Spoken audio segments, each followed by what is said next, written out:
के साथ में साझा करूंगा। नाम मेरा रविंद्र राठौड़ और बाय प्रोफेशन में गवर्नमेंट कॉलेज में लेक्चरर हूँ। मेरी वाइफ कीर्ति के साथ इस बिजनेस को मैं बहुत पैशनेटली बिल्ड कर रहा हूँ। और पैशन का मतलब ये होता है कि वही पैशन आप जब प्रॉफिट में कन्वर्ट कर देते हो तो आप बड़े बुद्धिमान कहलाते हो। और हमारा ये पैशन है। हम इस बिजनेस में बहुत बड़ी उपलब्धि पाना चाहते हैं और हम उस सफलता के प्रोसेस में हैं। आई होप आप भी अपने जीवन में एक ऊंचाइयों को छूना चाहते हैं, एक लाइफ ऑफ सिग्निफिकेंस बनाना चाहते हैं। और उसी प्रक्रिया का जो हिस्सा है, आज आप इस मीटिंग का हिस्सा बने हो। और मैं तमाम लोगों का यहाँ पे स्वागत करना चाहूँगा जिन्होंने इस सेशन को समझना चाहा, देखना चाहा। और पंकज जी भी आए हैं। पंकज जी, स्वागत है आपका। बहुत बहुत धन्यवाद, आप आए। वाह, ग्रेट। अब जिम्मेदारी बहुत बढ़ जाती है। आप जिनसे सीखते हो, अगर वो आपकी बातों को सुनते हैं तो आपके ऊपर जिम्मेदारी बहुत ज़्यादा बढ़ जाती है। ओके, तो जैसे कि हम लोग, आपको पता है सभी को कि अब एक कहते हैं ना कि जब बारिश से पहले पतझड़ आता है और पतझड़ में सारे पत्ते झड़ जाते हैं, और फिर एक मौसम आता है बारिश का, सावन। और सावन आने से धरती जैसे खिलखिलाती उठती है, नया रंग उसको मिल जाता है ना। पंछी चहचहाने लगते हैं, एक नया रूप हमको देखने को मिलता है। तो कुछ ऐसा ही फील हो रहा है। अब मैं दिल्ली से आया हूँ तो अब सावन आने को है। बस अब हर एक इंसान ने अपना अपना वो बारिश का पानी पकड़ने के लिए सारी यंत्रणाएं बनानी, सारी सिस्टम को डेवलप करना है। और मैं आप सभी को एक विश्वास दिलाना चाहूंगा कि अगर आप में से कुछ लोगों ने अभी अभी बिजनेस स्टार्ट किया है तो आप धरती के सबसे लकी इंसान हो कि बिल्कुल राइट टाइम में आपने बिजनेस को स्टार्ट किया है। और कुछ लोग हैं जो थोड़ा आगे पीछे कर रहे हैं, तो उनके लिए भी सुनहरा अवसर है कि वो भी अभी शुरुआत कर सकते हैं। दरअसल होता क्या है ना कि अवसर का आना एक अलग बात है, उसका समझ में आना दूसरा बात है, और फिर उसको करने का निर्णय लेना एक तीसरी बात है, और उसको लगातार करते रहना चौथी बात है, और जब पांचवी बात आती है तो आप सफल बन जाते हो। तो कुल मिलाकर कंसिस्टेंसी का ये बहुत बड़ा मैजिक वाला बिजनेस है। और ज़्यादातर लोगों में कंसिस्टेंसी का अभाव होने से उनका बिजनेस में उतना प्रभाव नहीं पड़ता है। तो विल अभी जो हम लोग महसूस कर रहे हैं, ये 70 और ये 30, यानी कि एमवे ग्लोबल अपने 70 साल मनाने की पूरी तैयारी में है। और इंडिया में भी हमें 30 साल हो जाएंगे। तो बहुत बार ये सोचने वाली बात है कि 70 साल ये कोई साधारण आंकड़ा नहीं है। 7 डिकेड अगर देखा जाओ तो देखे जाए तो 70 साल में, और वो भी 110 देशों में, जिन्होंने अपनी सफलता का परचम लहराया है, उस व्यवसाय के साथ में हमारी पार्टनरशिप है। पर वो एक ना, एक उर्दू में वर्ड है इल्म। है कि वर्ड है इल्म। उन लोगों को इल्म नहीं है कि वो किसके साथ जुड़े हैं ना। एहसास ही नहीं है कि वो कर क्या रहे हैं, उन्हें पता ही नहीं है कि उन्होंने किस चीज को स्टार्ट किया है। और थैंक गॉड कि आज से कुछ वक्त पहले हमें ये पता चल गया था कि हमने जीवन में जो निर्णय लिया है इस बिजनेस को करने का, ये हमारे संपूर्ण जीवन का सबसे बढ़िया निर्णय था। जो कहते हैं ना कि एक लाइफ में ऐसा कोई तो भी एक ऐसा मोमेंट आता है, वहां से आपकी पूरी जिंदगी बदल जाती है। और बिल्कुल वो मोमेंट था कि हमने इस बिजनेस को करने का निर्णय लिया, हस्बैंड एंड वाइफ ने। और बिल्कुल अपनी नौकरी, अपनी जॉब के साथ में पार्ट टाइम इसको बहुत अच्छे से बिल्ड कर रहे हैं। अभी अभी मैं 5:30 बजे घर आया हूँ और मस्त फ्रेश होके आप लोगों के सामने बैठ गया हूँ। अब यही 1-2 घंटे जो हमारा नॉन प्रोडक्टिव टाइम है, ऐसे पार्ट टाइम ये बिजनेस हो जाता है ना आपके जीवन में। आप जहाँ पहुँचना चाहते हो, शायद वो रास्ता यही हो सकता है। बस बस आपको समझने की आवश्यकता है। कभी कभी होता क्या है ना कि हम हमारी बातों में उलझ जाते हैं ना। तो मैं कहता हूँ कि बुद्धिमानी है। हमारी बातों में उलझ जाना कभी कभी बुद्धिमानी है। लेकिन गलत बात तब है जब हम औरों की बातों में उलझ जाते हैं। और औरों की बातों में उलझने वाला इंसान कभी जिंदगी में उस मुकाम पर नहीं पहुंच पाता है जहां शायद वो पहुंच सकता है। और जैसे कि मैं जहाँ रहता हूँ, आप जहाँ रहते हो, हमारे इर्द गिर्द जो भी लोग रहते हैं ना, आप लोगों ने सुना है कि निंदक नियरे राखिए आंगन कुटी छवाए, बिन जल बिन साबुन के निर्मल करे शोभाए। तो आप लोगों ने सुना होगा इस डायलॉग को बहुत बार। ये संत कबीर जी का दोहा है, काफी फेमस है। तो ऐसे लोग रहेंगे आपके इर्द गिर्द जो आपका डिमोटिवेट करेंगे, आपको कहेंगे कि आप सही रास्ते नहीं हो, शायद अच्छा नहीं है, सब कुछ भी कह सकते हैं। पर मुझे लगता है कि हम कब तक भाई निंदा के नियरे रखेंगे। तो मुझे लगता है कि कोई पॉजिटिव इंसान को नियरे रखिए और उनकी कुटी छवा के आप अपने आंगन में रखिए। पॉजिटिव इंसान को जिसके साथ आप रहो तो आप बड़े पॉजिटिव हो जाओ। कब तक आप निंदक को नीरे रखेंगे?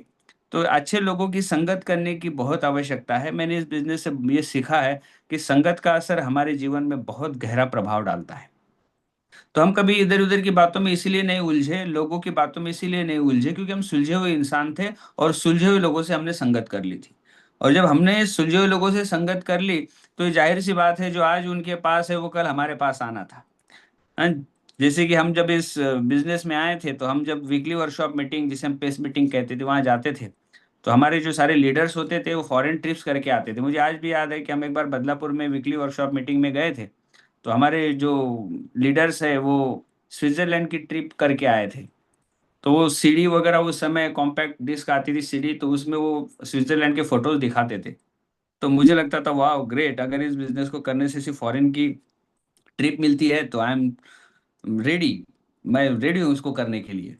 और फिर वो बताते गए, बाद में ऐसा हुआ कि हम भी फॉरेन ट्रिप करने लगे। तो ये मुझे लगता है कि एकमात्र ऐसा अवसर है कि जिसे जो आज आपको बताया जा रहा है, कल वो आपके साथ भी होगा। यानी कि वो कभी कभी कहते हैं ना कि जैसे कि अगर मैं अमिताभ बच्चन के कौन बनेगा करोड़पति में जाके बैठ जाऊं और अमिताभ बच्चन कहे कि लॉक किया जाए वाला डायलॉग कहे, और वो कभी नहीं कह सकते कि जो आज मेरे पास है वो कल आपके पास हो सकता है। वो कभी नहीं कह सकते ऐसा। लेकिन हमारे पंकज जी कह सकते हैं कि इस बिजनेस के माध्यम से जो आज हमारे पास है कल वो आपके पास होगा। तो ये कितनी बढ़िया लाइन है, बताओ आप। और मुझे लगता है कि सफलता का जो पैरामीटर है वो यही होना चाहिए कि आपके पास जो है आप वो दूसरों पे लुटाते चलो।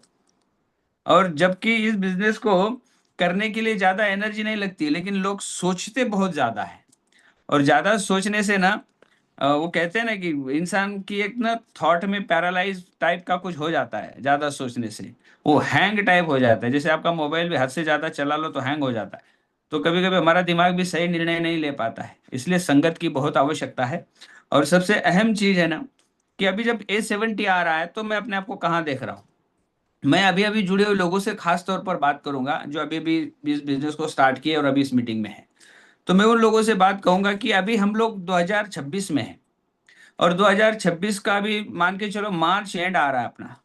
तो इस साल के भी लगभग आपके पास अगर देखा जाए तो 12 में से 3 महीने निकाल लो आप, तो भी 9 महीने आपके पास बचते हैं।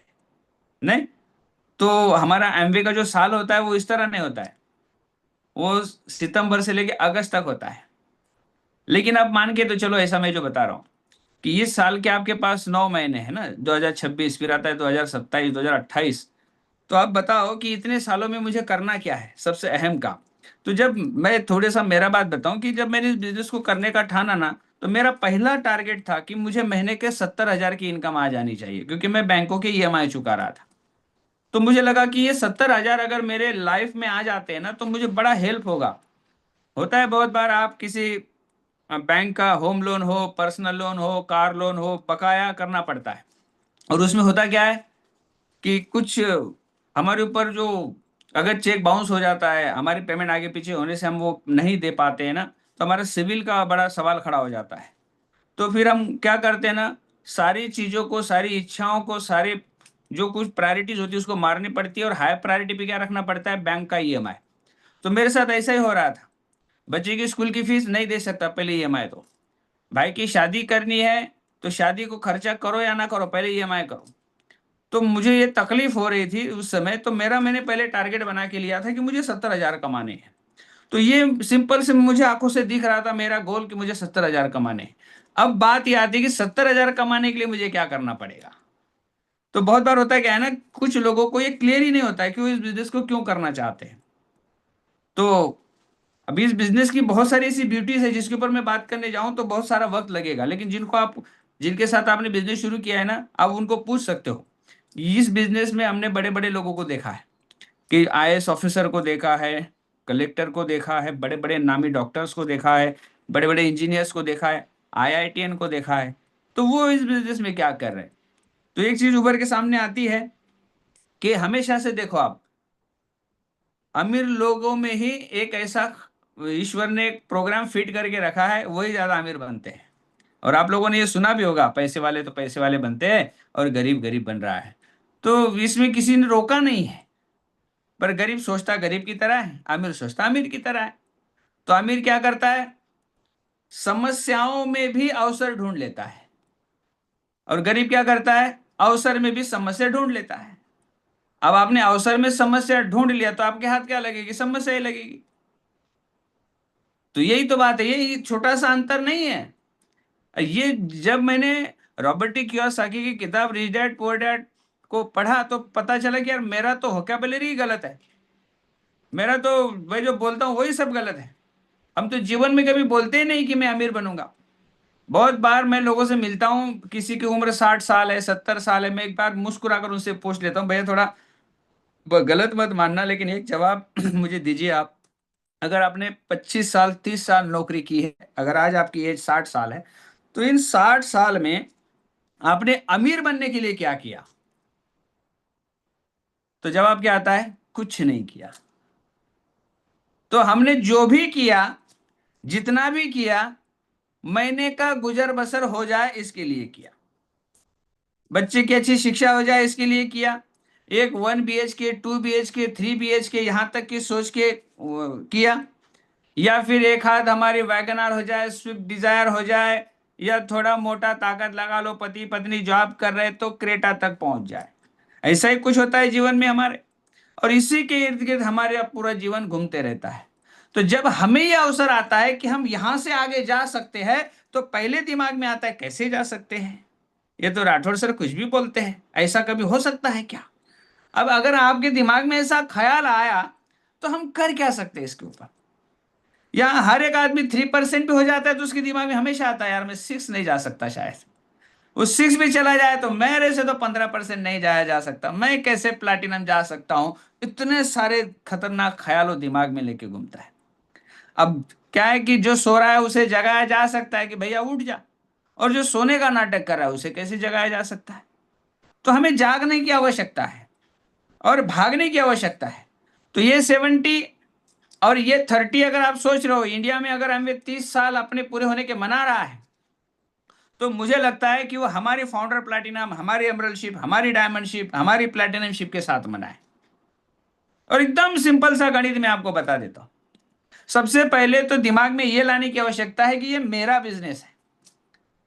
सबसे पहले दिमाग में क्या लाने की आवश्यकता है, ये मेरा बिजनेस है, मैं इस बिजनेस का मालिक हूं।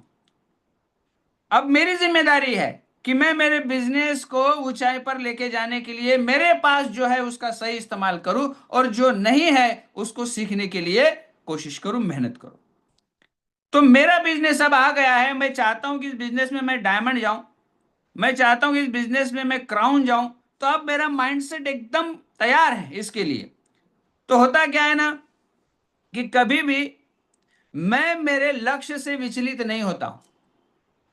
हमेशा मेरे बैक ऑफ माइंड में ये चलते रहता है कि तुझे डायमंड जाना है, तुझे डायमंड जाना है, तुझे डायमंड जाना है। तो मैं डायमंड जाने के लिए ही सारी की सारी एक्टिविटीज करते रहता हूं। तो मैं मेरे व्यापार का, मेरे बिजनेस का, मेरे व्यवसाय का खुद मालिक हूं। अब मैं मालिकाना काम करूंगा। मैं बताऊं आपको मालिक का क्या होता है। आप में से अगर कोई शॉप का, किसी के पास कोई शॉप वगैरह होगा, तो वहां अगर कोई बंदा काम कर रहा होगा, तो उसमें देखना आप कि जो बंदा आपके साथ काम करता है ना, जिसको आप पेमेंट करते हो महीने का, उसका जाने का वक्त अगर 8 हो जाए ना, तो 7:45 से वो बार बार घड़ी को देखता है, और 8 होते ही कपड़े झटक के बोलता है सर 8 बज गए मैं जाता हूँ। वो चला जाता है, आप उसे जाने भी देते हो। लेकिन मालिक क्या करता है, इधर से चूहा खा जाएगा क्या, इधर शॉर्ट सर्किट हो जाएगा क्या, अच्छा रात में बारिश आए तो कुछ भीग जाएगा क्या, और वो घर भी चला जाए तो उसके दिमाग में वो सीसीटीवी में आके चेक करता है मैंने शटर बराबर बंद किया क्या। तो मालिक जिम्मेदार होता है। मालिक क्या होता है, वो जिम्मेदारी लेता है। उसको पता है कि मैं मालिक हूं, ये मेरे से ही होगा। हमारे बिजनेस में एक कपल है, उनका एक शॉप है। तो उन्होंने एक बंदा, उनका कोई रिश्तेदार तो शॉप पे था, वो शॉप में बंदा था तो था, उसने क्या किया पता है, ऐसा मोबाइल पे देख रहा था, उसको निकलने का वक्त आया, मोबाइल पे देखते देखते उसे पता ही नहीं चला, उसने शटर डाउन नहीं किया, वो निकल गया घर। क्योंकि जो एनर्जी, जो पैसा, जो जिसने लगाया है वो मालिक है, जिसने नहीं लगाया उसको क्या फर्क पड़ता है। तो वैसे ही निकल के आ गया वो। आज पूरी रात तक वो शटर खुला ही था। तो आने जाने वालों को शायद लगा शटर खुला है तो अंदर कोई होगा, तो शायद किसी ने हिम्मत नहीं जुटाई। तो दुकान लूटने से बच गई उनकी। लेकिन जब उनको यह एहसास हुआ कि दुकान खुली थी तो उनकी आंखें भी खुली रह गई और सांस भी फूल गई, माय गॉड क्या हुआ। तो मालिक जिम्मेदार होता है। तो हमें ये जिम्मेदारी लेने की आवश्यकता है कि मैं मेरे व्यापार का मालिक हूं। तो मेरे अंदर वो जिम्मेदारी वाला एहसास मुझे हर पल होना चाहिए। दोपहर के 1 बजे मैं बहुत सारे लोगों से पूछ लेता हूँ कि फरजाना मैम, आपका पीवी कितना हुआ। अरे सर ना 3-4 दिन हो गए मैंने देखे ही नहीं। तो क्या पीवी की बाढ़ तो नहीं आ रही है आपके अकाउंट में? ऐसा हैंग तो नहीं हो रहा है ये वेबसाइट, इतनी पीवी आ रहे हैं तो आपका वो ओपन नहीं हो रहा है अकाउंट? तो लोगों को मतलब ये सब गैर जिम्मेदाराना हरकत है। कौन ज्वाइन हो रहा है, कौन किधर जा रहा है, कोई फर्क नहीं पड़ता है। और किसी किसी को लगता है, देखो ज्यादातर लोग एक गलत फहमी में जीते हैं कि मेरा बिजनेस मेरी अपलाइन कर देगा। इससे बड़ी गलत फहमी कुछ नहीं है।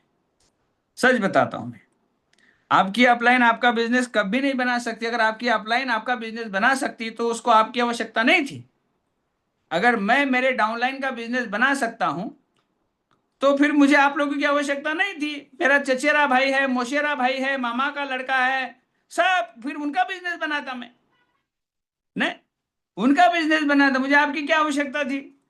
लेकिन ये सच है, जिस किसी को रण में उतरकर युद्ध में विजय हासिल करनी है ना, तो युद्ध में उतरकर वार उसे ही झेलने हैं। और जो युद्ध में रण में उतरा हुआ योद्धा जो होता है ना, अगर वो जरा भी सोच लेना कि मुझे खरोच आ जाएगी तो क्या होगा, इधर से तलवार लग जाएगी तो क्या होगा, वो कोई मेरे से पीछे से वार कर देगा तो क्या होगा, वो जिंदगी में कभी युद्ध नहीं जीत सकता है। उसकी पराजय निश्चित है। यानी कि युद्ध में उतरने वाला इंसान अगर होने वाले वार से डर जाए तो वो युद्ध जीत नहीं सकता है।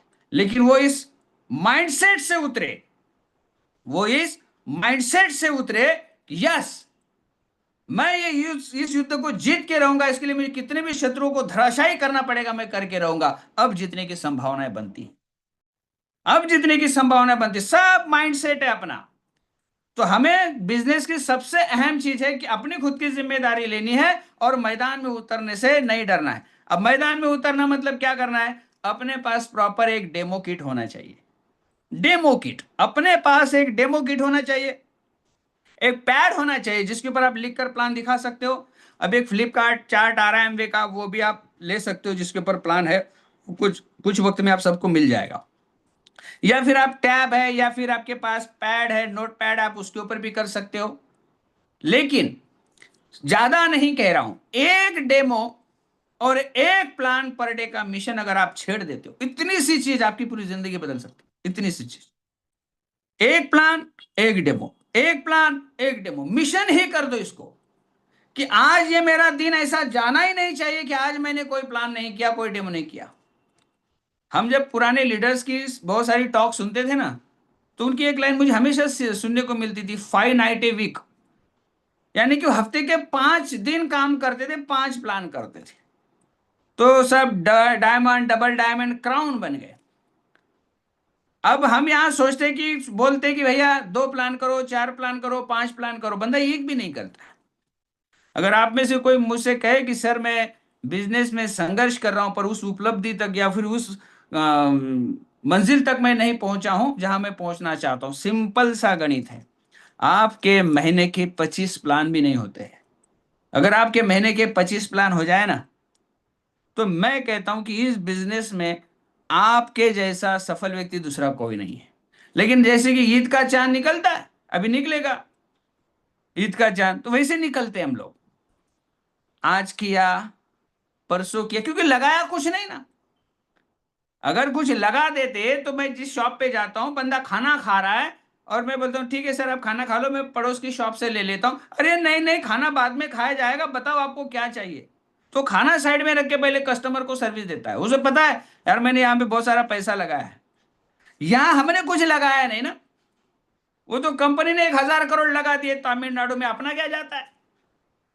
नहीं, वो प्रोडक्ट डिलीवरी करने के लिए बहुत सारा सिस्टम डेवलप करेगी, अपना क्या जाता है। वो सारे ट्रेनर्स लगाएगी, वो सारे प्रोडक्ट में नया नया इनोवेशन करेगी। अभी 4-4 research and development centre India में खुल गए, हमारा क्या जाता है। हमारा क्या जाता है, हम तो किसी भी साबुन से नहा लेंगे, अपना क्या जाता है, हमारा ना तो कमिटमेंट लेवल सही है। तो अब बड़ी सफलता के लिए आपको कमिटेड रहना बहुत जरूरी है। और जैसे आप सोचते हो, जिस तरह से आप बात करते हो, इसका सीधा सीधा असर आपके ग्रुप में, आपकी टीम में पड़ता है।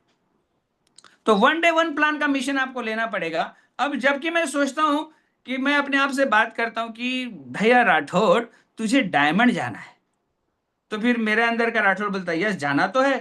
फिर तेरी 6 लेग है क्या, 6 लेग है? तो फिर मैं पूछता हूँ नहीं है। तो फिर तू जिस देश में रहता है उस देश में लोग हैं? तो बोला बहुत है। तो चलो काम करते, अपनी विड्थ बनाते। अब लोग क्या करते हैं कि जैसे किसी को प्लान दिखाने के लिए जाते हैं, तो प्लान ऐसे दिखाते हैं, इतनी एनर्जी लगाते हैं, इतना कुछ समझाते हैं, अपलाइन से भी बात करवा देते हैं, कुछ भी करके बंदा बिजनेस में आ जाए, एड़ी चोटी की ताकत लगा देते हैं। एकदम परफेक्ट है, लगाना भी चाहिए, इसमें कोई दो राय नहीं है। जब आपने एड़ी चोटी की ताकत लगा के उसको साइन अप कर दिया, तब आधे से ज्यादा लोग ये सोचते कि अपना काम तो हो गया। क्या सोचते? अपना काम तो हो गया, बंदा साइन अप हो गया। और फिर हम वो लीडर वाले एटीट्यूड में आ जाते हैं। फिलहाल तो जल्दी जल्दी ये प्रोडक्ट ले लो, और वो फिर जल्दी जल्दी मीटिंग में आओ। लेकिन वो जब तक हाँ नहीं कहता है तब का एटीट्यूड देखना आप, और वो साइन अप जब कर लेता है तब का एटीट्यूड देखना आप। तो असल में हमारी यात्रा शुरू होती है उसका बिजनेस स्टार्ट करने के बाद, जिसे हम लोग कहते हैं कि प्रॉपर गेटिंग स्टार्ट करना, एकदम सिरे से सही से शुरुआत करना। उनकी कॉन्टैक्ट लिस्ट, ड्रीम बोर्ड, यानी कि हमें जो गोल हासिल करना है उससे लिख लिख लो, कुछ डायरी पे लिख सकते हैं, घर में दीवार पे लगा सकते हैं। मैजिक कॉर्नर, जो प्रोडक्ट हम यूज करते हैं उसको घर में आप ऐसी जगह रखो जहां आने जाने वालों को दिखे वो। और फिर उसके बाद अहम चीज आ जाती है, उनको सिखाना। बहुत सारे लोग तो लोगों को साइन अप करने के लिए, अरे सर आपको कुछ नहीं करना, खाली आधार कार्ड दे दो, बस इतने के प्रोडक्ट ले लो, आपको कुछ नहीं करना। अगर आपके दिमाग में ऐसा आता है ना कुछ नहीं करना, तो मैं कहता हूं आपका कुछ नहीं होना। अब शक्तिमान हो, ऐसे उंगली घुमाया तो छठी लेग में, दो पैर में उठाए शक्तिमान, और थर्ड लेग में, ऐसा नहीं होगा। गलतियां करना कोई गलत बात नहीं, लेकिन दोहराना गलत बात है। तो आपको हमेशा एक बात सोचनी चाहिए कि आपके टीम में डुप्लीकेशन सही से होने चाहिए। एक बंदे को साइन अप करने के बाद अगर वो बंदा ठीक से सिस्टम में प्लग नहीं है, ठीक से प्रोडक्ट की ट्रेनिंग अटेंड नहीं कर रहा है, ठीक से वो हमारा जो काम करने का तरीका है, कॉलिंग सेशन का तरीका है, उसको वो सीख नहीं रहा है, तो मुझे लगता है उसे रिप्लेस करो। लेकिन हमको क्या लगता है कि ये आखिरी बंदा हमको मिला है, शायद इसके बाद कोई मिलेगा नहीं, हम जैसे तैसे के साथ एडजस्ट करना शुरू कर देते हैं, और कुछ फिर उंगलियों पे नचाना शुरू कर देते हैं। समझ रहे हो आप, उंगलियों पे नचाना नचाना शुरू कर दे। मेरा एक दोस्त था, उसको प्लान दिखा के आओ तो आप, वो तैयार है देखने के लिए। और ये अपलाइन, अब जो स्पॉन्सर अपलाइन है, वो उठाता है डेमो किट और उधर दौड़ते हुए जाता है। अब बताओ इसमें कौन अपलाइन हो गई, कौन डाउनलाइन हो गया, क्या गड़बड़ हो गया सब। तो हमें यह सोचना चाहिए कि बिजनेस की गरिमा, अपना सेल्फ इमेज, सेल्फ एटीट्यूड, और बिजनेस का राइट डायरेक्शन होने की आवश्यकता है। तो आपको उस इंसान को ढूंढना पड़ेगा। हमने इंडिया के first crown doctor Harbhajan Raj ji से सुना था कि ये बंदे बनाने का बिजनेस नहीं, बंदे ढूंढने का बिजनेस है। बंदे ढूंढने चाहिए हमको। देखिए, हर एक इंसान हर एक काम को नहीं कर सकता है, लेकिन इस काम को करने वाला एक ऐसा इंसान है जो कहीं ना कहीं आपका इंतजार कर रहा है। फिर इंतजार करने वाले के लिए हमको क्या करना पड़ता है? फिर हमें सीखने को मिला कि असल गहरा पानी, मीठा पानी गहराई में मिलता है। तो फिर इसका मतलब हमको डेप्थ ड्राइव करते आ जाना चाहिए। डेप्थ ड्राइव का मतलब क्या है कि आपने जिसको साइन अप किया, उनकी लिस्ट निकाली, उनके ऊपर कॉल किया, एक बंदा दो बंदा आपने साइन अप किया, बोला उनको कि आप साइड में काम करो, मैं आपकी एक लेग के साथ में काम करता हूं। फिर उसकी डेप्थ खोदो, उसकी डेप्थ खोदो। तो हमें सिखाया गया कि भैया ये डेप्थ किसी को देना नहीं, अपने हाथ में रखना है। तो ऐसी 6 ऑर्गेनाइजेशन अगर आप चलाओ, अब इसमें ज्यादा परेशानी, यहाँ बहुत सारे लोग मेरी बातों से ना वो बिल्कुल सहमत हो जाएंगे। कि वो एक और दो लेग के साथ में ऐसे उलझे हैं कि उनको लगता है कि अरे बाप रे, दो लेग पे इतना समय जा रहा है, इतनी एनर्जी जा रही है, तो तीसरा कैसे होगा, चौथा कैसे होगा, पांचवा कैसे होगा, है यहाँ पे बहुत सारे लोग। इसलिए वो हिम्मत ही नहीं करते कि तीसरी लेग को मैं बढ़ाऊं। मैं एक बार सर्कस देखने गया। सर्कस देखने गया तो सर्कस में एक बंदा एक साइकिल पे, मतलब साइकिल का एक ही पहिया था, उसको चला रहा था। उसको चला रहा था। तो वो थोड़ा आगे लेता, थोड़ा पीछे लेता, थोड़ा आगे लेता, थोड़ा पीछे लेता। तो एक ही पहिए की साइकिल। तो मुझे लगा यार कि ये कितना एक्सपर्ट है, कितना एक्सपर्ट है। तो जब आप ये काम करते हो ना, इसी तरह से आप दुविधा में आगे पीछे इधर उधर करते रहते हो। समझ रहे हो आप? फिर मैंने देखा दूसरी लेग वाला तो बिल्कुल रास्ते से जो साइकिल चला रहा है, साइकिल मोटरसाइकिल, तो उसको क्यों कहा जाता है हेलमेट पहनो, क्योंकि जैसे गिरेगा वैसे मरेगा। तो बोलते हैं पुलिस हेलमेट पहनो, हेलमेट पहनो, यानी कि दो पहिए पर चलना भी कितना मुश्किल है। तो उतना ही मुश्किल है अपने दो लेग पे चलना है। अब थोड़ा आ जाओ तीन लेग पर, तो ऑटो रिक्शा में बैठे हो आप। तो हमें सुनने को मिलता है कि ऑटो रिक्शा कहीं भी पलटी हो जाती है जल्दी से। तो तीन लेग वाले भी ऐसे ही पलटी हो जाते हैं। लेकिन चार पहियों वाली कार कैसे इत्मीनान से चलती है, आराम से चलती है। सुरक्षा के लिहाज से उसमें देखा जाए तो ये गुब्बारा उसे क्या कहते हैं, वो जैसे एक्सीडेंट होता है खुल जाता है ना, एयरबैग्स, एयरबैग्स खुल जाता है, तो सुरक्षा बढ़ जाती है। ठीक उसी तरह सर्कस में साइकिल चलाने वाला, एक पहिए की साइकिल चलाने वाला व्यक्ति, एक लेग पर काम करने वाला व्यक्ति सेम है। मोटरसाइकिल चलाने वाला व्यक्ति जैसे असुरक्षा से गिरा है, गिरा और मरा, हेलमेट नहीं है तो ठीक है, आपकी दो लेग पे काम करने की हालत वैसी रहेगी। और ऑटो रिक्शा शहर के शहर में उतनी जगह में किधर भी गिर जाएगी, तो तीन लेग पे काम करने वाले को वैसे रहेगा। लेकिन जिसके चार पहिए है, कम से कम चार लेग है, वो जिंदगी के मजे लूट सकता है आराम से, इत्मीनान से, एयर बैग है सब कुछ, यानी कि सुरक्षा है। तो इसलिए एमवे ने शुरू से ही हमें बीएफआई और बीबीआई के माध्यम से कम भैया तीन पहिए की रिक्शा तो ले लो, और फिर आप पांच ले लो, छह ले लो, बड़े बड़े कंटेनर ले लो, तो कितना सारा सामान ढोके चले जाते हैं। हाँ, सैकड़ों टन का सामान लेके जाते हैं, कितना देखो आप। तो इसीलिए हमारे पास में छह ऑर्गेनाइजेशन रहेगी, तो बड़े सुरक्षित और बड़े से बड़ा सामान ढोके लेके जाओगे आप। सर्कस के वो एक पहिए की साइकिल चलाने वाले मत बनो आप, नहीं तो गड़बड़ यही हो जाती है। हमको लगता है कि दूसरी तीसरी लेग पे कैसे काम होगा। सबसे आसान काम है छह लेग पे काम करना, और सबसे मुश्किल काम है ये क्या, दो लेग पे काम करना। और कभी कभी तो मुझे ऐसा लगता है कि गवर्नमेंट ने कोई ऐसा ऊपर से बंदिश का सर्टिफिकेट तो नहीं दिया है कि भाई अनिल पांडे जी खबरदार, अगर तुमने तीसरी लेग डाली तो हम आपकी दोनों आंखें निकाल लेंगे, ऐसा तो नहीं है। है ऐसा किसी को बताइए यार, किसी ने, अगर किसी को गब्बर सिंह ने कहा होगा कि अगर आपने दो लेग और डाली तो आपके दोनों हाथ हमको दे दो, ठाकुर करेंगे, ऐसा है कुछ?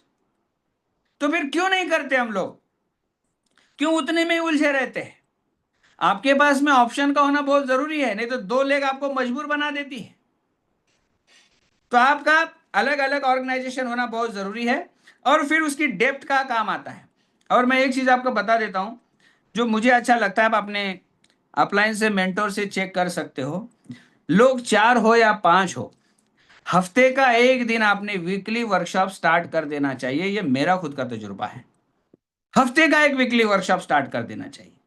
वो क्यों कर देना चाहिए? क्योंकि वीकली वर्कशॉप में ही उनको पता चलता है, वो थोड़ा थोड़ा बात करना शुरू करता है।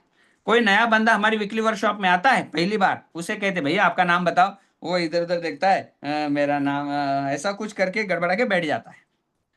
फिर दूसरे बार, तीसरी बार, चौथी बार, पांचवी बार और 10वीं बार तो बंदा ऐसे बात करना शुरू करता है कि किसी को बोलने नहीं देता है। हमें आज भी याद है, पंकज जी बोलते थे छोटी छोटी मीटिंग में लोगों को बुलाओ, उनका फोटो निकालो, व्हाट्सएप पे डालो, हाँ उनका रिकग्निशन के फोटोज डालो, उनको अच्छा लगता है।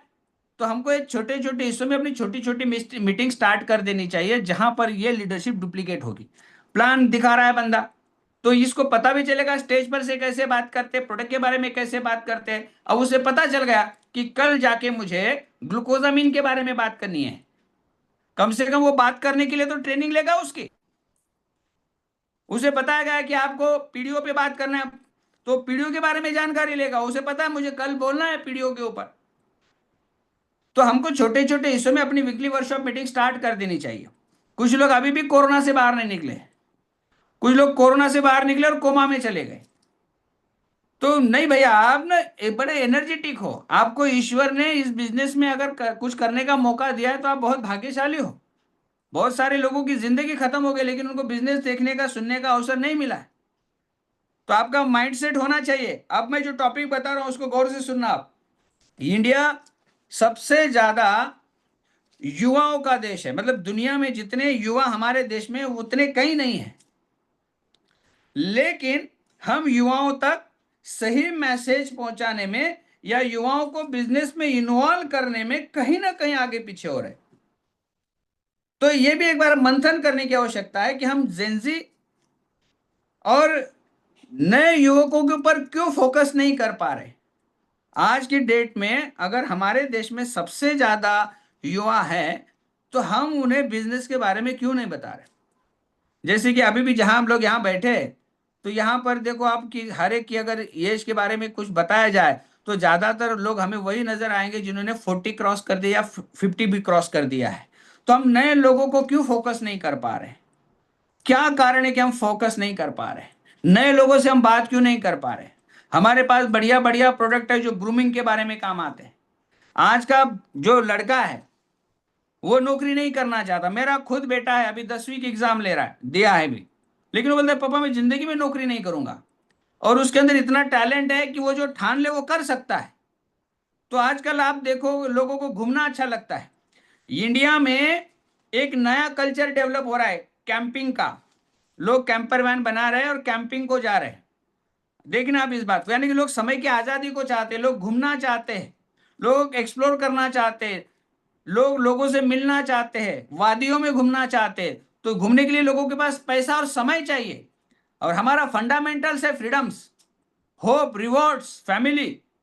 तो हमें नए बच्चों को इसी तरह से बात करने की आवश्यकता है कि आपको हो सकता है यहां पर आप फ्रीडम को एंजॉय कर सको, क्योंकि घूमने के लिए पैसा चाहिए। और आज बच्चा आईआईटीएन हो जाए, बड़ा इंजीनियर हो जाए, किसी तरह का भी वो एजुकेशन ले ले, आज कंपटीशन के युग में उसे छुट्टी नहीं मिलती है। घर पे लैपटॉप लेके आना पड़ता है, वाइफ को भी बोलना पड़ता है थोड़ा सा हाथ बटा, तो मेरा थोड़ा ये वर्कलोड आया है। अभी मार्च एंडिंग में तो बहुत सारे लोगों की लाइफ एंडिंग का सवाल आ जाता है, इतना वर्कलोड होता है, नहीं इतना करना पड़ेगा। पुलिस को भी दिया जाता है वर्कलोड, इसीलिए मार्च में देखो ज्यादा टीटी मिलेंगे आपको, ज्यादा फाइन भर करेंगे, उनको टारगेट कंप्लीट करना है। पुलिस वाले भी बहुत ज्यादा फाइन देंगे आपको, सबको टारगेट कंप्लीट करना है। तो सारे लोग जॉब में, प्रोफेशन में कहीं ना कहीं प्रेशर झेल रहे हैं। आप देखो साउथ इंडिया में जहां बैंगलोर वगैरह वो सिटीज के बारे में देखते हैं, तो बहुत सारे लोग जो आईआईटीएन है वो मोटापे के शिकार है। उनको निद्रा नाश की समस्या है, उनको हाजमा ठीक नहीं है, उनको हमेशा सर दर्द रहता है। तो बहुत सारी बीमारियां लोगों के जहन में और शरीर में घर बना रही है। तो हमारे पास एक होप है, एक सॉल्यूशन है, एक रास्ता है। हमको वहां तक पहुंचने की आवश्यकता है। नए बंदा यानी कि नव युवकों के ऊपर फोकस करने की आवश्यकता है। 18-20 साल के लड़कों को आप साइमल्टेनियसली, भैया जो कर रहा है वो करो, 20-25 साल का लड़का जो कर रहा है वो कर, साइड में इसको कर, पार्ट टाइम में 1-2 घंटे, आपको मदद भी मिलेगी, सिस्टम भी मिलेगा। और मैं बताऊं आपको, बंदा किसी नौकरी से, किसी जॉब से, कहीं से कितना सीखेगा मुझे पता नहीं, लेकिन इस ऑर्गेनाइजेशन में, सिस्टम में अगर बंदा 5 साल निकाल देता है ना, तो अपनी इतनी बढ़िया काबिलियत बना लेता है ना, वो अपनी खुद की दुनिया बना सकता है। इस तरह से यहाँ पर हमारे अंदर इंपावरमेंट होता है। हमारी महिलाएं जो किचन में खाना बनाती थी, आलू प्याज काटती थी, उनको लगता था शायद यही उनकी दुनिया है। खुद मैं कीर्ति की बात करूं, उसे लगता था यही उसकी दुनिया है। लेकिन आज कीर्ति हवाई जहाज में घूम रही है ना, हयात रेसिडेंसी जैसी 5 स्टार प्रॉपर्टी में रह रही है, अपना रील बना के डाल रही है। तो उसे लगता है कि जीवन का फलसफा मिल गया है, एक निर्णय ने हमारे जिंदगी को एक नई ऊंचाई पर लाके रख दिया है। तो यही चीज है, आपका खुद का ब्रांडिंग, आपके पास वर्ल्ड क्लास प्रोडक्ट है, 100% सेटिस्फेक्शन गारंटी वाले प्रोडक्ट है। आप सेहत से अप्रोच कर सकते हो, आप लाइफस्टाइल से अप्रोच कर सकते हो, आप खुद की ब्रांडिंग से अप्रोच कर सकते हो। खुद किताबें पढ़ो, वोकेबलरी चेंज होगी आपकी, लोग पढ़ते नहीं है इसलिए आपको कोई सुनता नहीं है। आप सफल लोगों की टॉक सुनते नहीं इसलिए आपकी कोई सुनता नहीं है। जैसे जैसे आप पढ़ना शुरू करोगे ना, तो लोग आपको पढ़ना शुरू करेंगे, आपको सुनना शुरू करेंगे। हम इस बिजनेस में अगर डायमंड जाना चाहते हैं तो मैं इस बिजनेस में डायमंड को एक किंग हमेशा कहता हूं, लाइक अ किंग। पुराने जमानों में किंग होता था, उदयपुर के महाराज, अजमेर के महाराज, जयपुर के महाराज, ऐसे होता था पुराने जमाने में। तो उनका अपना एक साम्राज्य का विस्तार हुआ करता था, और उस साम्राज्य से उनको लगान आता था। तो जहां से उनको लगान आता था तो उनके साम्राज्य का हिस्सा था। अब हमारे पंकज जी को ले लो, आपकी इंडिया का कोई ऐसा स्टेट नहीं जहां उनका बिजनेस नहीं है। इतना बड़ा फैला हुआ बिजनेस है उनका, तो ये उनका साम्राज्य ही है, लाइक अ किंग। यूपी में बिजनेस, राजस्थान में बिजनेस, छत्तीसगढ़ में बिजनेस, एमपी में बिजनेस, महाराष्ट्र में बिजनेस, जगह जगह बिजनेस फैला हुआ है। तो लाइक अ किंग हुआ, रेवेन्यू वहीं से तो आता है, हर जगह से। तो यह अवसर अगर हमको किंग बनने का मिल रहा है, और मान सम्मान की क्या बात करो, रिस्पेक्ट कितना मिलता है। लोग सेल्फी खिंचाते हैं, सर एक सेल्फी हो जाए आपके साथ। हमें तो लगा हमारी सेल्फी ठीक से आएगी कि नहीं आएगी, लेकिन लोग आज सेल्फी खिंचाना चाहते हैं। अब बताओ, जिस नहाने के साबुन को हमने बदला, हा? जो तेल लगाते हैं ना वो थोड़ा सा बदला, फेस वॉश यूज करना शुरू किया, तो जिंदगी चेहरे के साथ साथ चमकना शुरू हो गई।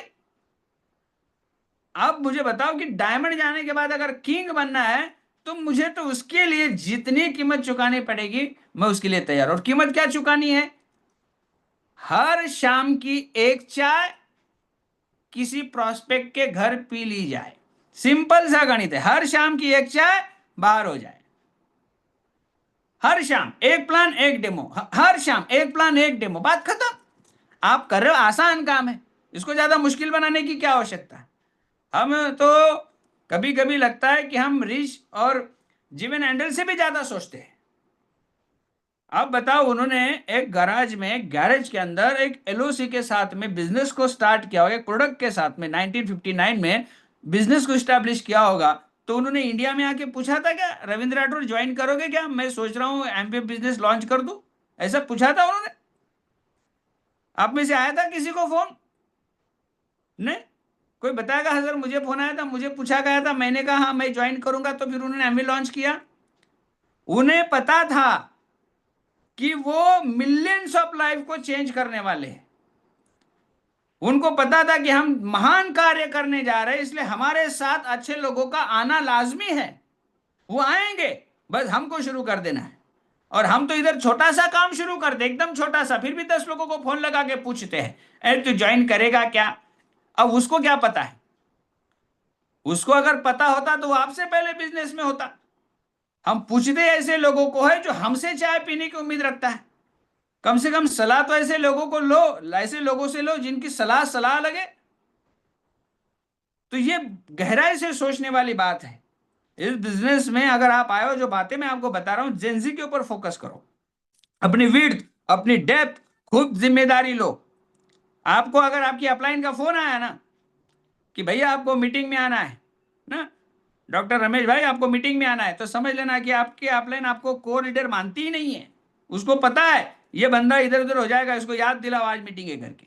बहुत सारे लोग तो, अरे मैंने व्हाट्सएप का मैसेज देखा ही नहीं, अरे वो मुझे पता ही नहीं। अब ये आदमी के साथ कौन आएगा बताओ आप? कौन आएगा? अब आएगा भी तो यार, दूसरी की अपलाइन को देखो, कितने सतर्क, कितने चेतन अवस्था में लगते हैं, एकदम से एक्टिव लगते हैं। हमारा देखो कौन सी गोली खा के सोया हुआ है, जागता ही नहीं है।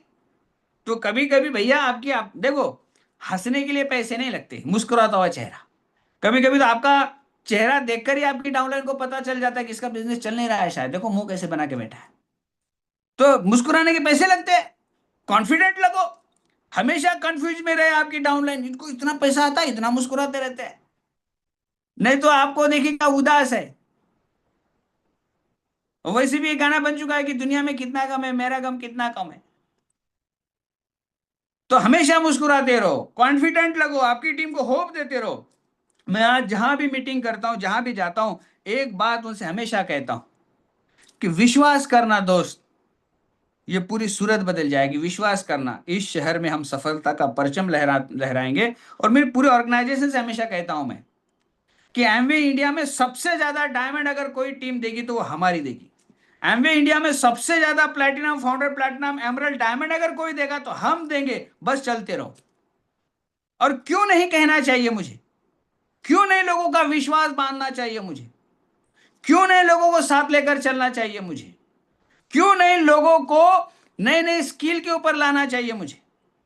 हम जाते हैं ना बड़े विश्वास के साथ जाते हैं। वो दशरथ मांझी वाला हमेशा डायलॉग बोलते रहते हैं हम लोग, जब तक तोड़ेंगे नहीं तब तक छोड़ेंगे नहीं। कौन हमें रोक सकता है? पहले जैसा ऐसा थोड़ी ना है, नहीं नहीं आप ये काम नहीं कर सकते। बहुत चैलेंजेस आते हैं। अभी हम दिल्ली गए तो आए थे चैलेंजेस, और कम किए। अब 22 तारीख को हमारी मीटिंग है, और एक चैलेंज आया, उसको और कम कर रहे हैं। आपके साथ में हमेशा याद रखो, संघर्ष, चैलेंजेस, ये आपके साए की तरह आपके साथ रहेंगे। लेकिन आपको, जैसे हम कल आ रहे थे दिल्ली से, और कल बारिश वारिश बहुत सारा था, बवंडर कुछ आ रहा था, तो हवाई जहाज में टर्बुलेंस आ रहा था एकदम से। अब बहुत सारे टर्बुलेंस में झेल चुका था, इसलिए मैं बड़ा आराम से बैठा था, लेकिन कीर्ति थोड़ा सा डर गई। कीर्ति मेरी वाइफ का नाम है। वो हवाई जहाज कभी इधर होता कभी उधर होता। नासिक आ रहे थे हम दिल्ली से, तो मैं बड़ा इत्मीनान से बैठा था, क्योंकि मैंने एक पढ़ के रखा है कि हवाई जहाज 99% अंदरूनी खराबी से गिरते हैं। 1% मुश्किल से बाहर से कोई बहुत ज्यादा टोरेंटो टाइप का कुछ ऐसा बवंडर आया तो 1%, लेकिन 99% एक इंजन बंद हो गया, ये हो गया अंदरूनी गड़बड़ी से। बिजनेस में भी इंसान 99% अंदरूनी गड़बड़ी से गिरता है। 1% बाहर का कोई चैलेंज, 99% अंदरूनी गड़बड़। तो वो जो हवाई जहाज चलाने वाला पायलट था ना, उसने अनाउंसमेंट किया कि फिलहाल आपको जो खाना परोसा जा रहा है उसे रोक दिया जाता है। सारे यात्रियों से निवेदन किया जाता है कि अपनी कुर्सी पर बैठ जाए, कुर्सी की पेटी बांध ले। माहौल बाहर बाहर टेम्परेचर बहुत जो बाहर का क्लाइमेट है वो खराब है, कोई अपनी सीट से नहीं उठेगा, सब अपनी जगह बैठ जाएंगे। और फिर वो लेके जा रहा है। अब उसने ऐसा नहीं कहा, और ये भाई बाहर क्लाइमेट बहुत खराब है, अपना अपना देखो, पता नहीं हम जाएंगे कि नहीं जाएंगे। तो पता है वो होगा, होता तब होता, लेकिन आधे लोगों को वही हार्ट अटैक आ जाता। लेकिन जो लीडर होता है ना, वो हमेशा कॉन्फिडेंट रहता है, हमेशा कॉन्फिडेंट रहता है। उन्हें पता है कि हम क्लाइमेट या बाधाओं या टर्बुलेंस को नहीं रोक सकते हैं, वो होगा, लेकिन हम अपने अंदर वो क्वालिटी बिल्ड करेंगे कि बड़े से बड़े बाधाओं से भी, टर्बुलेंस से भी हम अपने हवाई जहाज को आराम से लेके जाएंगे। और फिर कुछ वक्त के बाद वो कहते हैं, अभी आसमान साफ है, क्लाइमेट पूरी तरह से बदल चुका है, आप अपनी कुर्सी की पेटी खोल सकते हो, और अभी आपको हॉट ड्रिंक, सॉफ्ट ड्रिंक सब मिल जाएगा। अब लोग आराम से बैठे, वाह वाह बढ़िया है। तो आपके जीवन में वैसे टर्बुलेंस आते हैं, तो हिम्मत मत हारो। आप अपनी हवाई जहाज को किस तरह से लेके जाते हो ना, इसके ऊपर फोकस करो।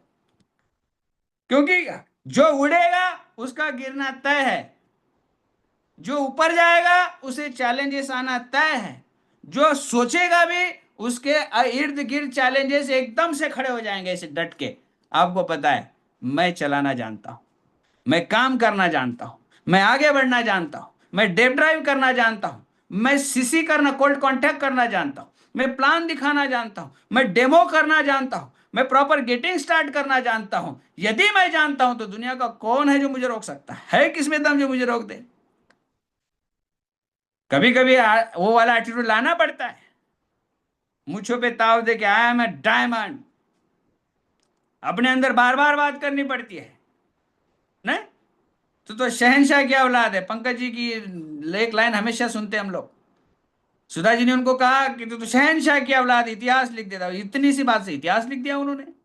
हम भी अपने आप से क्या कहे जब हम स्वयं से बात करें, तेरा कुछ नहीं होगा, तू किसी काम का है नहीं, तू तो नक कटा है, तू ऐसे ही है, तू तो आलसी है, तू कामचोर है। ये सब थोड़ी होगा। आईने में देखो अपने आप से और कहो I am diamond, I am the best, मैं कुछ भी कर सकता हूं। इतनी बड़ी लीडरशिप, 800 900 लोग आए थे दिल्ली में, कितनी बड़ी लीडरशिप है इंडिया में। हम कितने भाग्यशाली लोग हैं, कितनी स्ट्रांग लीडरशिप है, इतने लोग थे वहां पर। और हम क्यों हिम्मत हार जाते हैं, हम क्यों काम को बंद कर देते हैं? इस बिजनेस में ना तो हुनर काम करता है, ना टैलेंट काम करता है। अगर आपको लगेगा कि रविंद्र जी आप इतनी बढ़िया बात करते हो तो ये आपके जैसे लोगों का बिजनेस है, तो मुझे तो क्राउन होना चाहिए था। नहीं, मैं इतनी बढ़िया बात करता हूं तो क्राउन होना चाहिए था। तो ये बात करने वालों का बिजनेस नहीं है। और बहुत बड़ा टैलेंटेड आदमी है, उसको बोलो आप ऐसे 25, 50, 100, 500, तो आपका इधर काउंटिंग खत्म रहता है, वो आपको काउंटिंग करके दे देता है। तो वो भी टैलेंटेड आदमी इधर नहीं चलता है, इधर एक ही आदमी चलता है पर डे जो प्लान दिखाता है। कंसिस्टेंसी परसिस्टेंसी मास्टर की है सफलता की। समझ रहे हो आप मैं क्या बता रहा हूं? आप ये हुनर विनर का काम नहीं है। और मैं बताऊं कैसे भी दिखाओ ना, किसी को बोला आपने इसमें 13 विटामिन 11 मिनरल है, बात सही है, लेकिन बोल दिया गलती से इसमें 14 विटामिन 16 मिनरल है, सामने वालों को क्या पता है? वो बोलेगा अरे हमने तो 13 विटामिन 11 मिनरल सुना था, अरे ऐसा क्या, मैं भूल गया शायद। क्या फर्क पड़ता है? ज्यादा पीएचडी करने की क्या आवश्यकता है? कुछ लोग, जब मैं सब कुछ जान जाऊंगा तब मैं मैदान में आऊंगा। जिंदगी चली जाएगी, सब जानना कोई आम बात है? 70 साल का, 100 साल का, 90 साल का इतिहास है न्यूट्रलाइट का, क्या जानोगे आप? जितना आ रहा है पर्याप्त है। लेकिन कुछ लोग बोलते सर पूरा पीएचडी सर्टिफाइड हो जाऊंगा फिर मैं मैदान में उतरूंगा। कुछ नहीं होगा, जितना आ रहा है निकलो। आपकी तरह लोग आपको मिल ही जाएंगे। बस एक इनोसेंट होना बहुत जरूरी है। ज्यादातर लोग क्या करते हैं चेतना में, मैं बताऊं आपको, जब वो बिजनेस में आते हैं ना, तो उनको बिजनेस के बारे में इतना कुछ पता नहीं होता है, लेकिन वो इनोसेंटली सबसे बात करना शुरू करते हैं। सबसे बात करते हैं। वो है ना, अभी मैंने एक बिजनेस चालू किया है, सबसे बात करते हैं। और जैसे ही बिजनेस में आके एक्सपर्ट बन जाते हैं ना, तो उनका मुंह नहीं खुलता है। जब सब सीख जाते हैं ना, तभी बात करना बंद कर देते हैं। और जब उनको कुछ नहीं आता सबसे बात करते हैं। और जब बहुत कुछ आ जाता है ना, तभी बात करना बंद कर देते हैं। जैसे कि अभी इधर एक फरजाना शेख मैम है, वो बिजनेस के बारे में सब जानती है, एकदम गहराई से जानती है। अब उनको फोन लगा के पूछ लेना आप बाद में, लास्ट प्लान कब दिखाया था? तो हमारी परेशानी यही है, हमको आता बहुत कुछ है, लेकिन जो आता है वो हम नहीं करेंगे। और फिर एकदम से लीडरशिप, सर कुछ शॉर्टकट बताओ सर, कुछ ऐसा ट्रिक बताओ सर। एक ही ट्रिक है, एक ही शॉर्टकट है, पर डे एक प्लान। इसमें कोई एकदम से रॉकेट साइंस है ही नहीं। ऐसा होता, ऐसा होता तो जिन लोगों के पास में इतनी पढ़ाई नहीं है वो कहां सफल बनते? मैंने मेरे घर में नासिक में 3 फोटो लगा के रखे। एक तरफ है दुबे जी का, एक तरफ है पंकज जी का, और एक तरफ है सुमित और तान्या बहादुर जी का। वो इसलिए क्योंकि मैं उनके जैसे बनना चाहता हूं। अब जब मैं दुबे जी को देखता हूं तो वो कहते कि भैया मैं 10th पढ़ा हूं। और फिर पंकज जी की सीढ़ी सुने होगे आप लोगों ने, तो उनके 10th fail 3 time in all subject ना। अब फिर एक तरफ देखता हूं तो IIT and gold medallist Sumit Bahadur ji. एक ही मंच पर इन तमाम लोगों को अगर कोई मौका देता है तो एमवे बिजनेस है। तो अगर आईआईटीएन इंसान सफल बनता तो पंकज जी और दुबे जी का काम ही था नहीं इसमें। समझ रहे हो आप मैं क्या बता रहा हूं आपको? लेकिन इन लोगों में खास बात एक ही है, कंसिस्टेंसी और परसिस्टेंसी। अगर मैं भी मेरे कुछ पिछले टाइम को देखता हूं, अगर मैं क्यों भाई कुछ लोगों को पीछे छोड़ के आगे निकल गया, तो कंसिस्टेंसी परसिस्टेंसी। एक प्लान पर डे, एक प्लान एक डेमो, एक प्लान एक डेमो, बात खत्म। आया तो वेलकम, नहीं तो भीड़ कम। आया तो बेस्ट, नहीं तो नेक्स्ट। हम तो एक ने मना कर दिया तो ऐसा लगता है कि बुर्ज खलीफा गिर गया हमारा। एक ने अगर मना कर दिया तो ऐसा लगता है कि करोड़ों का नुकसान हो गया हमारा। अरे भैया, मना करना ये प्रकृति का नियम है। मैं एक लास्ट स्टेटमेंट देके मेरी बातों को खत्म करना चाहूंगा। दुनिया में ऐसा कोई रिलीजन, कोई धर्म है जिसको 100% लोग फॉलो करते हो? जवाब आएगा नहीं। कोई ऐसी पर्सनालिटी है पूरे वर्ल्ड में जिसे 100% लोग फॉलो करते हो? कोई ऐसा भगवान है, भगवान, जिसको 100% लोग फॉलो करते हो? कोई व्यक्ति, कोई पर्सनालिटी, कोई रिलीजन, कोई ईश्वर नहीं है जिसे 100% लोग फॉलो करते हो। आप उन्हीं लोगों के बीच में एमवे कर रहे हो, तो आपको 100% लोग कैसे मानेंगे? इतनी छोटी सी बात तो समझ जानी चाहिए, है ना? तो बस यही हमको सीखना है कि जो हमारे साथ आएगा उसको ढूंढना है। और वो प्रोसेस है। आज एक प्लान दिखाया, कल एक प्लान दिखाया, परसों एक प्लान दिखाया, उसमें से 3 में से कोई एक मिलेगा। और बहुत बड़े लेखक ने लिखा है 80-20 का रेशो, इसे कोई बदल नहीं सकता है। कोई नहीं बदल सकता। आप 100 लोगों से मिलो, 80 लोग नहीं आपके साथ आएंगे, 20 लोग आएंगे, और 20 में से, गहराई से बता रहा हूं, 100 लोगों से मिले, 20 लोग आपके साथ बिजनेस स्टार्ट करेंगे, और 20 में से जो 2% पर्सनालिटी है वो क्राउन क्वालिटी है। किसी भी शहर में बड़े बड़े डॉक्टर की लिस्ट ले लो, 2% डॉक्टर ऐसे होते हैं जो बहुत ही सफल होते हैं। बहुत बड़े लॉयर्स ले लो, 2% लॉयर्स ऐसे होते हैं जो बहुत सफल होते हैं। बहुत टीचर को ले लो आप, 2% टीचर जिनको राष्ट्रीय पुरस्कार वगैरह मिल जाता है। हर क्षेत्र में ये नियम काम करता है। तो हमारे ऑर्गेनाइजेशन में जब आप हजारों लोग ज्वाइन कर लेते हो, तो उसमें से 2-3 लोग क्वालिटी ऐसे होते हैं जो डायमंड्स, एमराल्ड्स ऐसे बन जाते हैं। तो लोग आएंगे, लेकिन आपको उन लोगों को तलाशना पड़ेगा कि जो आपके बिजनेस में आकर डायमंड जाने वाले हैं। तराशना पड़ेगा, खुद के ऊपर काम करना पड़ेगा। मुझे एक बात आपको मैं बताना चाहूंगा कि अगर मैंने अभी कहा कि पंकज जी का और दुबे जी का एजुकेशन, अब उन्होंने अपने आप को उस स्तर पर वो लेके गए कि बड़े से बड़ा डॉक्टर, बड़े से बड़ा इंजीनियर उनकी बातों को सुनता है, उनको मानता है। नहीं तो मैं कॉलेज में लेक्चरर हूं और वैसे पंकज जी ने कह दिया I am 10th fail 3 time, तो मैं कैसे रिलेट कर दूं? ऐसा ही बात है ना। लेकिन जब उनके साथ बैठने से पता चलता है कि भैया ये तो प्रशांत महासागर है, ये बड़े गहरे लोग हैं, इनकी बातों में कितनी गहराई है, तो फिर हम अपने आप ही उनकी नॉलेज, उनके व्यवहार के सामने नतमस्तक हो जाते हैं। तो हमें भी अपने आप को उस तरह से बनाने की आवश्यकता है। क्या हम बार बात पर गुस्सा करते हैं? इंसान, याद रखो, जो सबक सिखाने की बात सोचता है, अभी इसको ठीक करता हूं की बात सोचता है, अभी इसको सबक सिखाता हूं वाली बात करता है, वो कभी बड़ा नहीं बनता है। एमवे में हमेशा एक बात याद रखो, जो सहेगा वही रहेगा। हमें गजब का पेशेंस बिल्ड करना है। लोगों को सहना पड़ेगा, लोगों के साथ रहना पड़ेगा। और एक हमेशा बात याद रखना, आसानी से जीवन में कुछ नहीं मिलता है सिवाय एमवे बिजनेस के। एमवे बिजनेस इतने आसानी से मिलता है कि बेवजह फोन आ जाता है और लोग घर पे भी आ जाते हैं, प्लान डेमो दिखा जाते हैं। इतने आसानी से कुछ नहीं मिलता है जीवन में, मैं सच बता रहा हूं। और इतने आसानी से मिल गया ना, तो आदमी सोचता है सोच के बताता हूं, तो पूरी प्लान क्या कर रहा था। और जो सोच के बताता हूं बोलता है ना, वो सोचता ही नहीं है, इसलिए वो बोलता है कि मैं सोच के बताता हूं। तो खैर कोई बात नहीं है। आप उठा लो अपना डेमो किट में और पैड, और निकलो अपनी यात्रा पर। और तब तक नहीं रुकना है जब तक आपकी मंजिल आपके कदमों में ना हो। और मुझे पूरा विश्वास है कि आप इसको अंजाम दे सकते हो, आप इसको पूरा कर सकते हो। आप सबसे बात करके मुझे बहुत अच्छा लगा, बहुत बहुत अच्छा लगा। और चेतना मैम ने जो मुझे अवसर दिया उसके लिए मैं बहुत बहुत धन्यवाद चाहता हूँ। और जो जो